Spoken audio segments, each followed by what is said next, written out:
Currently, recovery rate stands about 75%, and the cumulative recovery rate stands 10,907 cases. So, if you look at that, Ashanti has recorded about 66% of all their cases has recovered. Bono has 33% recovery because they didn't start getting cases, got a few recent cases. Bono is 48%.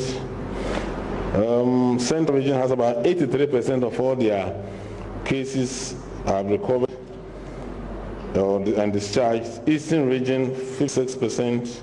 Greater Accra 77%. That is accounting for the last number. Northern region, all their cases have recovered 100%. Northeast is 67%, because they just had a recent one. OT about 30%. Savannah 100%. Upper East 8%, because they are still waiting for the last few. But I'm sure within the next few days, those asymptomatic will be discharged. Because if they do not develop any condition. Upper West 100%, all cases always have recovered and discharged. Utah 89%, Western 96%, Western of 79%, and so we have a total average of 75% recovery out of the 14,000 plus cases that we have now. For the age and sex distribution of COVID-related deaths, that's of the 95, you can see that the majority are males, the majority are over 60.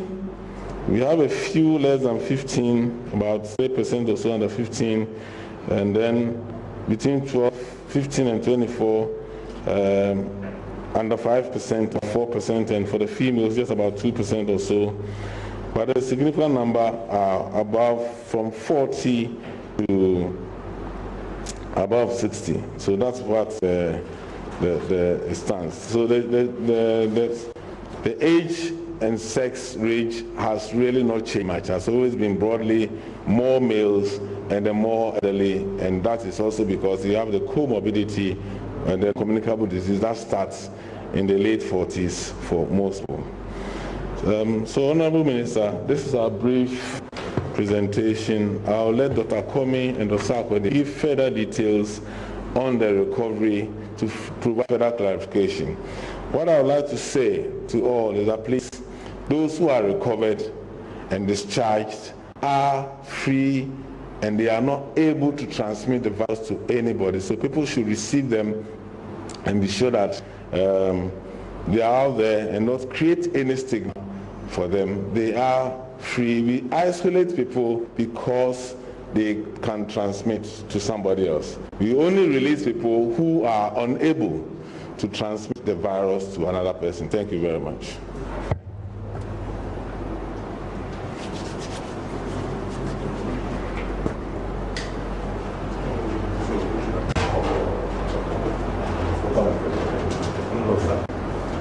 Thank you, Dr. Patrick Kumabwaji. So we just want to go a bit further to deal with, for example, the de-isolation policy antecedents and how it is playing out in Ghana. I want Dr. Komi first. He's with the case management team. Case management team are the persons who are actually managing positive cases. So Dr. Komi, please join us with your remark, and then I would invite Dr. Bedisa Akodie to conclude this part of the presentation, and then we'll make the final comments. Thank you very much. I guess about last week, we came up with a new directive as to how we discharge our patients from the various isolation centers. I'm sure people saw the term de-isolate. De-isolate means that you are removing the restrictions that you put around somebody whom you say is infective or can infect other people. So when we say de-isolate, then we are sure that you will not be able to infect other people. We take you out of isolation. Most of the people we had initially, to de-isolate them, we had to do 2 PCR tests. to say that they should be isolated. The world has been talking a lot about, or it's been very dynamic. The disease has been very dynamic. Initially, everywhere across the world, everybody said you needed 2 consecutive negative tests to say that the person could be de-isolated. Along the line, people went to 1 negative test to say people could be de-isolated. And then the world went to clinical recovery instead of laboratory recovery to say that people could be de-isolated. The disease is so dynamic. In this country, we've also looked at what we've been seeing. We had the opportunity of having people from mandatory quarantine. So we saw when they tested positive and when they recovered. On the average, it was 14 days from positive to having double negative. On the average, it was 14 days. So when we also looked at the evidence from Singapore, looked at the evidence from China, the Germans have been very quiet, but they've been doing a lot of work. To say that the virus is not infectious, you must culture the virus. We haven't been able to culture here. A lot of people haven't been able to culture. The Chinese have done it. The Germans have done it. The Canadians have done it. The Singapore people have also done it. And if you look at all the data, they all say after day 8 of infectivity, whatever you have, the viruses they tried to culture, they couldn't culture them. It's also said that most people can remain PCR positive after you have told them that they are negative. I stand here to say that I have seen people in Ghana testing positive up to day 40. But these people are still at home, still doing what they have to do. We looked at families where they've had people from mandatory quarantine who were still positive up to day 40, and none of their family members have tested positive. So there are times when we take certain decisions, we take it from the scientific point of view. We know that we are from case management. WHO guideline looked at 10, average 10 days, but we didn't look at 10 days. We looked at what we have seen from our patients, and we're looking at an average of 14 days. That's when people went double negative. So yes, seeing a lot of de-isolation. Once the person tests positive, asymptomatic, after 14 days, we are confident this person should go home and this person will not infect another person. Most of our patients after 14 days come back for a review 1 week for us to see whether there is any problem. Remember, we have said recovery. Recovery is you are sick and you have recovered from the illness. You are not depending on clinical recovery as against laboratory recovery. Laboratory recovery, we have seen that PCRs can persist up to 80 days. And doesn't mean that the person is still infectious. COVID has taught us that things are dynamic. Nobody knows about the illness. We are also learning about the illness. These are my comments on this.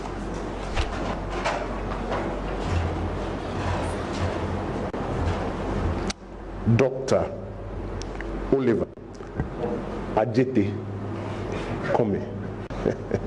Thank you for your remarks. I think he's essentially put the matter to rest, so I won't bother you by coming to you, Dr. Sarkodie. I'll make some very quick remarks on EI 164, and then we will just proceed to take your questions from here. Colleagues, the objective of EI 164 is to compel all persons within public places and who are in contact with others to wear a face covering, like what I'm wearing this morning.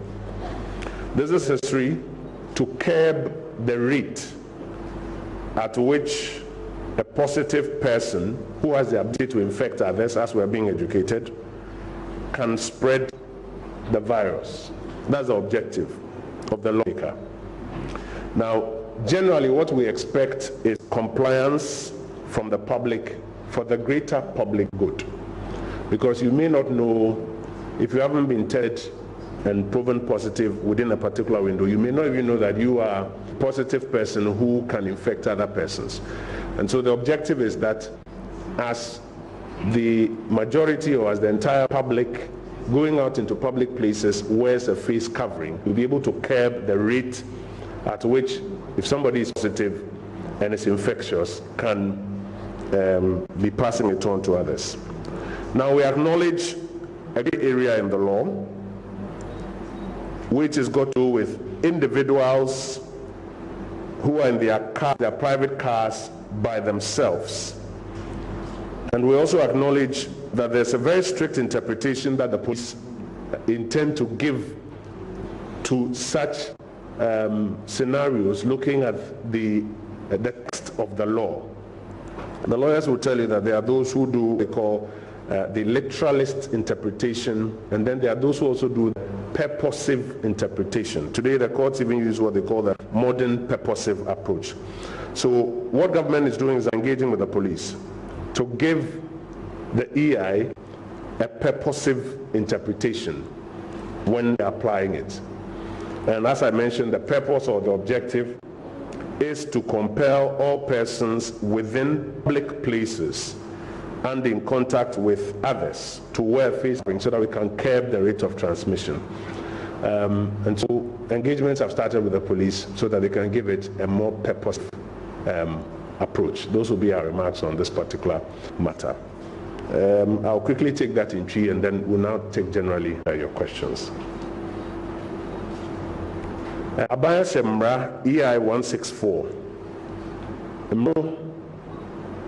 Neni so ade hu ni say ye pese bibiara o ko nipem ofifi akonipem ebe hye bibi dia kata na no ne hwene de frɛ no face covering and mask to say de ma share pay adentia isa nimdie ne kyerɛ abodie mu nyasapɛ nimdie ne kyerɛ sɛ obi a ɔyɛ positive anase mwowa na etiase ne bi woni mu na obi mi ede ama obi foforo no so ɔhyɛ mask yi bia sɛ binka na no ntɛ na nka bibi e be fi nanum aba ma obi anya bi no ontumi mfa nipa kro no ɛno nti na yɛahyɛ samra no sɛ obi a ɛhyɛ ne de yɛbɔ nyina yɛ ho ban megina ha me sɛ ɛnhyɛ da anya me de obi a ni ho a mask no hyɛ a ɛne de but ɛwɔ se yɛhyɛ ne yɛde nyina yɛ ho ban ɛno ne ani so ade ho a yɛde ahyɛ mmra no yɛdi tum sɛ fiti abra mmra no bae no obi aba ho sɛ na sɛ me amete me private car mu a obi anka me ho sɛ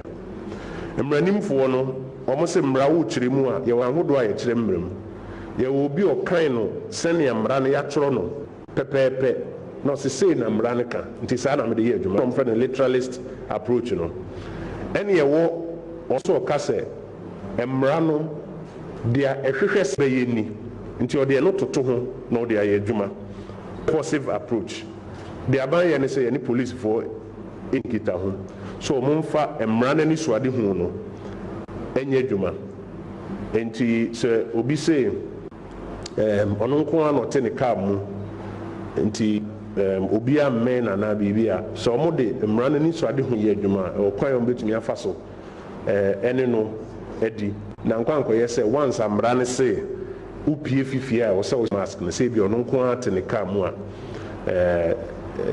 adɛn na wɔnhyɛ mask police for no so kyerɛ mu sɛ wo nko a te wo car mu no sɛdeɛ bia no du baabi a sɛbe wobɛsi fam ebi a wobɛkɔ nipam nti na ɔmo nso ɔmo hwɛ ne saa no bate na meka no yɛne ɔmo di nkita ho ɔmo de mmara no ani so ade ho no ayɛ adwuma. Can I ask for the microphone to be mounted so that if there are questions we take them right away? We don't intend to too much of your time this morning.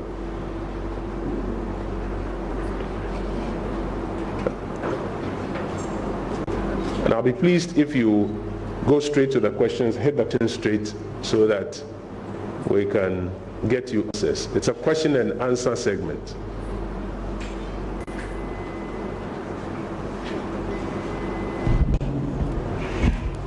You know, sometimes we are tempted to give our opinions, etc., but it's a question and answer segment. So you ask the question, get the professionals to answer.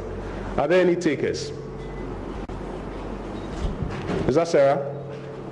Okay, step forward. Yes, sir. So I'll take first 4, face out, and then we'll take the questions. Yes, sir. Good morning, sir. No, morning, sir. Morning, sir. My question has to do with the imposition of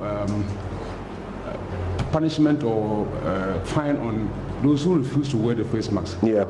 The argument out there is that I think the prison term for some people is very harsh and very punitive, and then the fine too is very high. Okay. Because people are saying that that's what they not want. They say merely not wearing face mask, if attract 10 years in prison, it's a bit on the higher side. So I don't know if there can be some kind of a review of the whole punitive measure, because I feel that it is too harsh. Okay. And then, Dr. Kuma, if you are having about 75 recovery rate, does it mean that Ghana is safe? Can we go and sleep? Because previously that wasn't the case, but now we are getting a bigger or better recovery rate. Can we say that Ghana is a safe zone now? Thank you very much. Thank you. Colleagues, let me also draw your attention to the fact that the actual risk is when you are actually talking, you know, when you're talking and you take off the mask, you've defeated the purpose of wearing the mask. So we're also learning. You keep it on when you're speaking. Sarah, come. My name is Sarah Paku.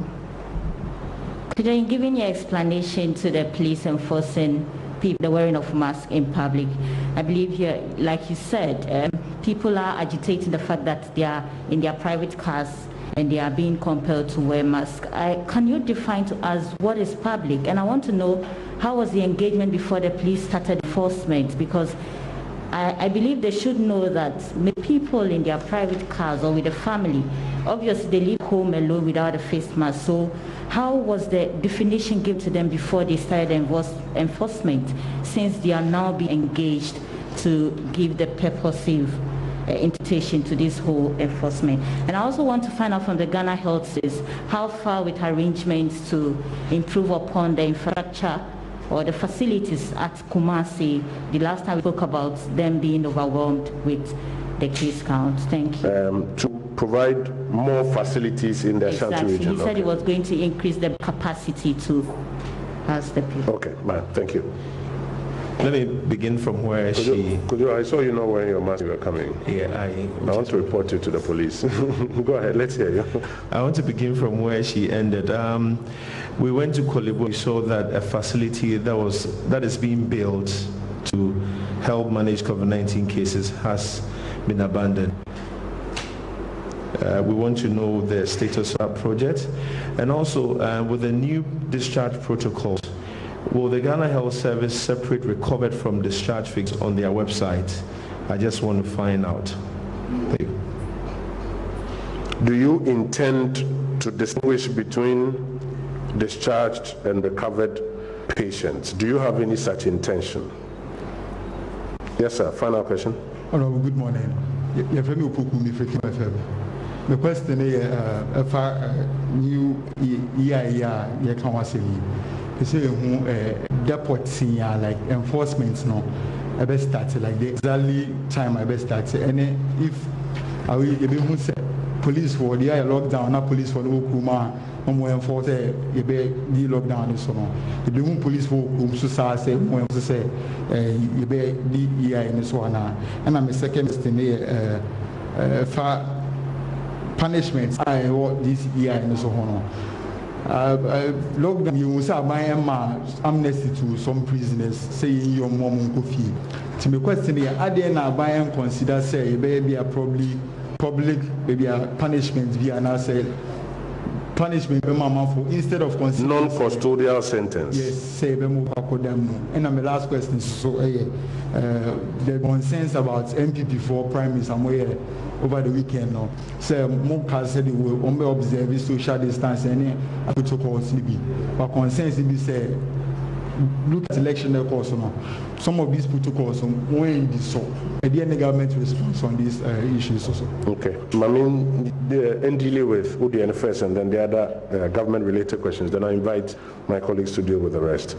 There's a view by some that the punishment or the prescriptions for punishment under 164 are a bit harsh and that non-custodial sentences should be used instead. Colleagues, one of the reasons for prescribed particular sanctions in various pieces of legislation is so that it becomes a deterrent to other people. becomes a deterrent to other people. And the view is to make the potential sanction quite severe. And as we therefore educate people, the mere fact that they know that this is potential sanction ahead will happen the compulsion aspect of it. Sometimes if the sanctions are not deterring enough, you will not get the level of compulsion that you are looking for. So part of the sanctioning framework or the philosophy behind sanctioning or punishment in law is for deterrent purposes. We are better served if we comply. We are better served if we comply. Sarah asked a question about public place. Public, I think, is already defined in some of our other laws. I think the Criminal Offences Act already defines public place, and so it's the same definition that was being applied. What is coming up is that there's the second part of the EI, which is, I think, 1B, leaving or returning to his or her place of abode. That is what is being, in my understanding, interpreted to mean, well, then whether you are in your private vehicle or not, once you are leaving or returning from your abode, that part also affects you. But that is why we're saying that we're engaging with the police, give it a more purposive interpretation, even as they seek to apply it. But as I mentioned, we're all better served complying with it.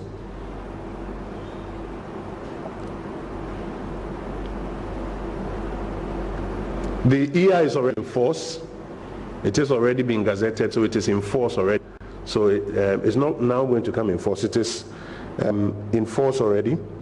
And as the President mentioned, from time to time, the police will conduct some random checks to ensure that there's compliance. We encourage the general public to comply. It is in our collective interest. We should be each our brother's keeper at this point in time. The executive instrument also does not distinguish between gender, religious background, age, or political affiliation. So if we are here, there's reason to believe that some persons are not complying with it. The persons who are seized with enforcing it, as the police, are expected to act accordingly. If in a church service or in some other engagement it occurs, again, the police are expected to act upon it. So it will not matter whether it is a political activity or it's not. This morning I've seen videos, I think from the Volta region. There's a political candidate on an activity in the Volta region, and in the video you see persons who are not in masks as well. It ought not to be about political or gender or age or geographic location.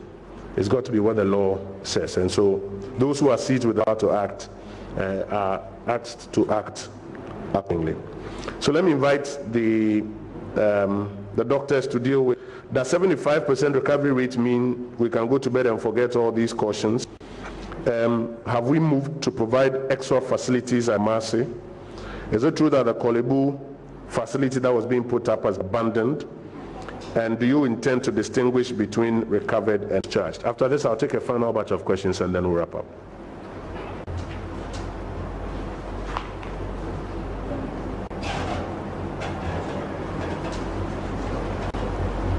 Thank you very much. I'll start with do you intend to separate? No, we do not intend to separate discharge and recovery. As Dr. Kwame mentioned, we are having a clinical recovery. So maybe the word discharge is what is causing confusion. It's a clinical recovery. If you have malaria and you are treated and you are fine, we can decide to do a test. We can also discharge you because you are symptom-free. And the explanation also shows that you are not going to be infectious, and we are that those people having discharge are not going to be sick again. It's not for the next few, the duration. We are still studying the duration of the protection you get. Currently, we don't have any reinfection, so our purpose of the website and the dashboard review is to identify the number of cases that have been seen, those who have recovered, and the active cases are people that is of concern as far as clinical management and isolation is concerned, and so we do not tend to look at that. In the follow-up, we may follow some of them up to check their clinical, viral recovery if you so, but that's really not going to separate them. They have all recovered, and for the purpose of work and social function, they are part of the society, and that's why we want to leave it. The Kolebu building has not been abandoned, it's going on. As you know, so the response to this is about building our strength. From the beginning was to build our capacity for the next any pandemic or any infectious disease that is happening. So everything that is being done properly in a more sustainable way. So nobody has abandoned the Kolebu one. It's done, and I believe that they actually started to fill it up. I have just returned from Kumasi last night to follow up on that. Currently, we are expanding by about 100 beds. We are expanding about 14 beds in Kumasi South, and by this weekend it will be free. I've just gone there to inspect to see what needs to be done.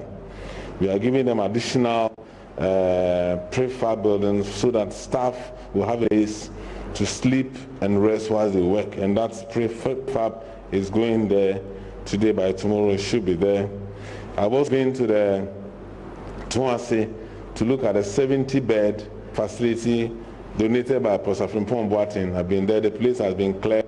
All we are doing is ensuring that the catering services I managed to do there. We'll put in additional staff that is needed, and we are hoping that in a week that place too will be ready. So we are adding at least 100 beds, 17 at Kumasi Suntreso, expanding the number of beds in Kumasi South, and then this 70 plus beds in there to add. So we are hoping that within the next 1 week or so, this expansion will take place, and then the cases will be there. With the discharge criteria, a number of people who are waiting have been discharged, and so we're not experiencing that acute congestion that we had a week or so ago. Is Ghana safe? I say Ghana can be made safer. And I'll say that if you look at the number of deaths, we are talking about recovery 75%.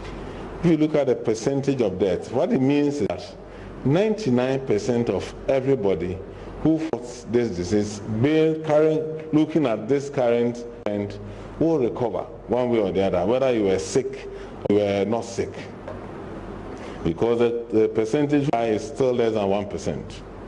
Now, but this is a very disruptive disease, and so the effect on society, the effect on the community because of isolation, etc., is such that it is something we can all work well to reduce. And so if you abide by the 3 protocols that has been given, the rate of infection will reduce, the rate of people who will die will reduce, and also the rate of disruption of care and services, both health and everything, will be reduced. So yes, by following those protocols, we can make Ghana safer. That's what I would say. Thank you very much.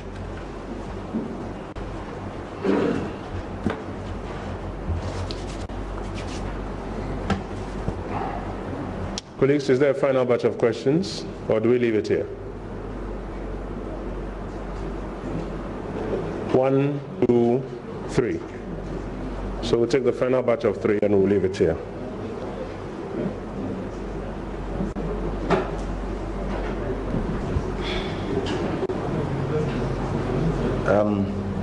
Honorable. Yes, sir. Can you kindly introduce yourself? Yeah, my name is John Awuni, President Kesben. Hi, John. Yes, I just need some clarification about the section of the law that talks about leaving and returning to one's place of abode.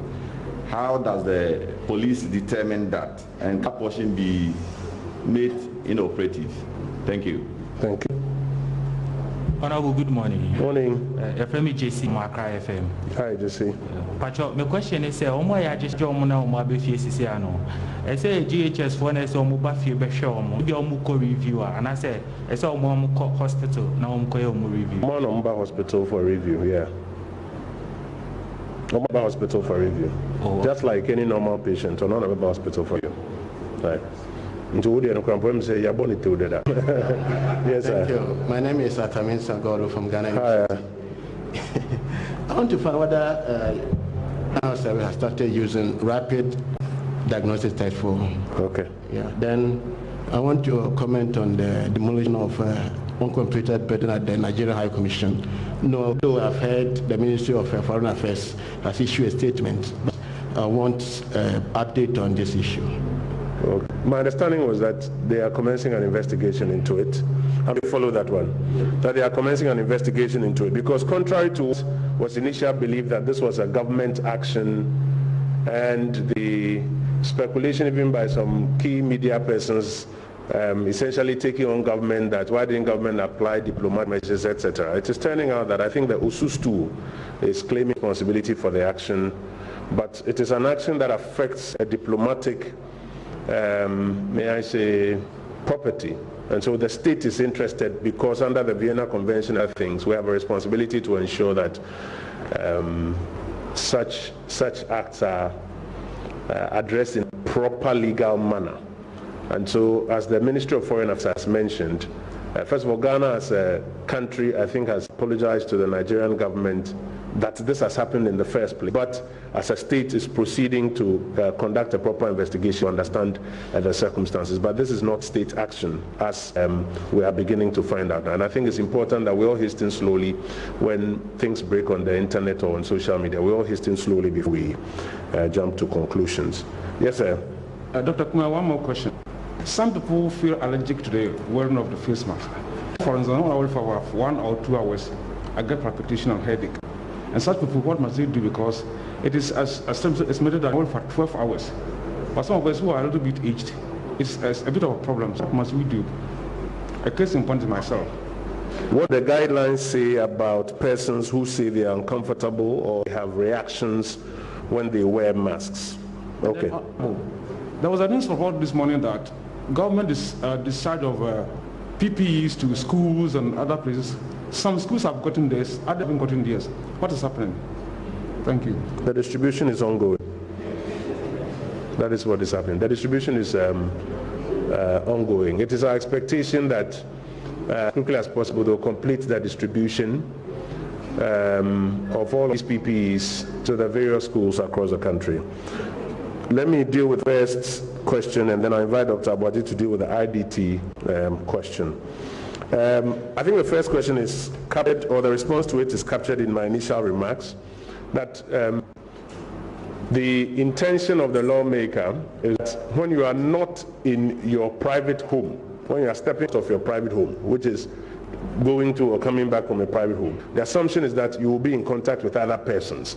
And once you are in non-private space, which means in this public space, the idea is to ensure that you are wearing a face covering for the protective purposes that I've mentioned.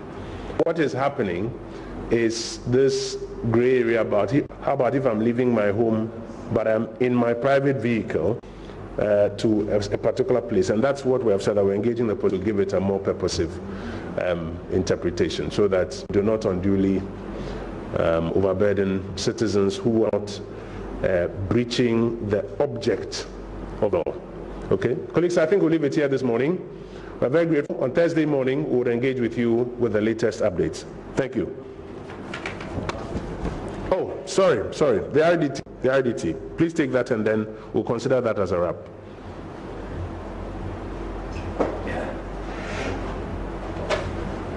Thank you very much.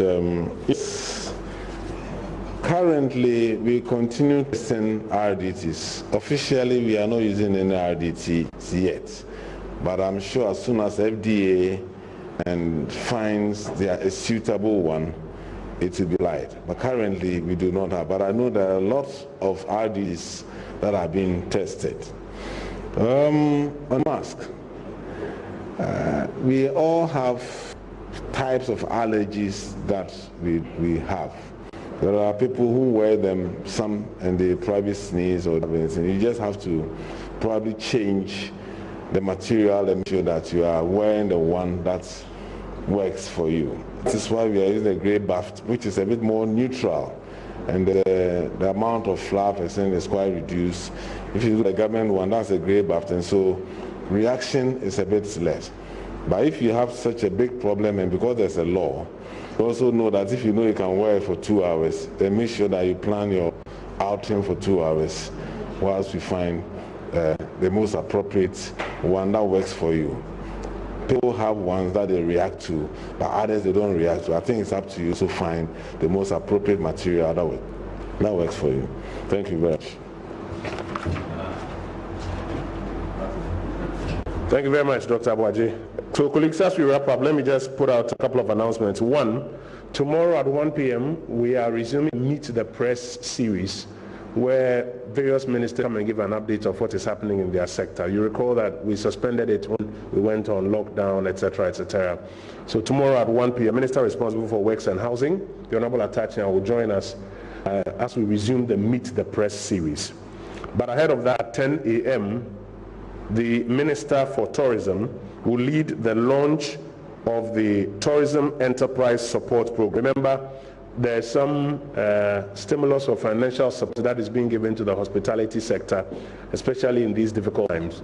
Herself and her team will join us here at 10 for that launch, and then at 1, the Honorable Minister for Works and Housing will join us for the resumption of the Meet the Press series. Thank you very much for your support and your time. As the President mentioned on Sunday, please let us not relent on the public education on COVID-19. Thank you very much.